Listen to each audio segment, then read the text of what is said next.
Monsieur le préfet, les forces de l'ordre ont été très critiquées ces dernières semaines. Est-ce qu'il y a eu des dérapages? Écoutez, chaque fois qu'un événement se produit, des enquêtes sont ouvertes, l'IGPN est saisi, parfois par nous-mêmes, parfois par les victimes, et il faut, au cas par cas, regarder ce qui s'est passé.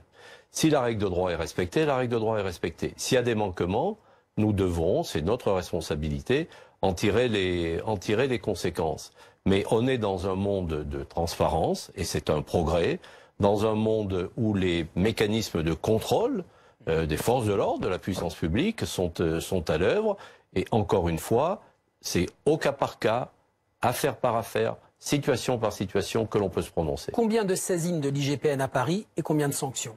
Est-ce que vous le savez? L'IGPN est saisi d'une centaine de cas à 7 heures, à peu près, avec celui d'hier. À l'heure où je vous parle, il n'y a eu encore aucune sanction engagée. Ça ne veut pas dire qu'il n'y en aura pas. Après, il y a une gamme. On peut, par exemple, retirer l'habilitation que l'on a donnée à un fonctionnaire pour l'usage du LBD. Ce n'est pas une sanction au sens disciplinaire, mais c'est marqué le positionnement qui est le nôtre. Je rappelle que les consignes ont été rappelées, que le ministre de l'Intérieur, M. Christophe Castaner, a rediffusé les consignes qui rappellent le cadre de droit dans lequel les LBD peuvent être utilisés, et je les renouvelle tous les vendredis lors des briefings que je fais aux différentes unités qui sont engagées.